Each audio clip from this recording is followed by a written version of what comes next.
President Trump on Monday blamed radical-left Democratic governors and mayors for unrest in cities across the country over the weekend. Rochester NY, Brooklyn NY, Portland, all had bad nights, all weekly run by radical-left Democrat governors and mayors. Trump tweeted Monday, "Get the picture?" The president's tweet comes after protests and unrest in cities over the weekend. It is unclear what the president was specifically referring to, but in Brooklyn, 5 people were shot late Sunday night, including a 6-year-old boy during an outdoor celebration. All of the victims were taken to the hospital with non-life-threatening injuries, according to police. Night Chief of Detectives Rodney Harrison said a little boy and his mother were just getting out of a cab when they were shot. The little boy was in surgery Monday, according to the New York Post. Harrison told the Post that the incident looked like a gang-related shooting. Meanwhile, on Friday night in Rochester, NY, police arrested 11 people,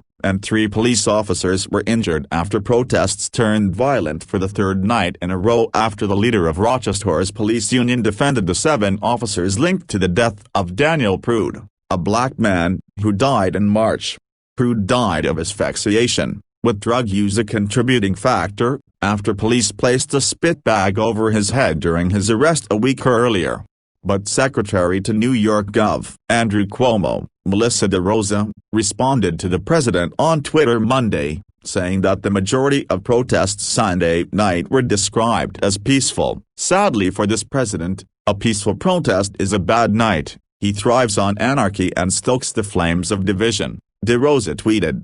"We know you thrive on anarchy and seek to fan the flames of hate. But Sunday night's protest in Rochester was described as peaceful by both demonstrators and RPD," DeRosa tweeted. "Knock it off and get to work, Mr. President." Meanwhile, in Portland, protests continued, hitting the 100th day of unrest since demonstrations began following the death of George Floyd, a black man who died in police custody in May.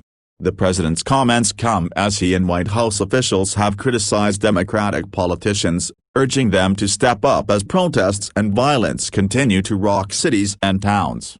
"It is incumbent on Democrats to step up," White House Press Secretary Kayleigh McEnany said last week. "Secure your streets." McEnany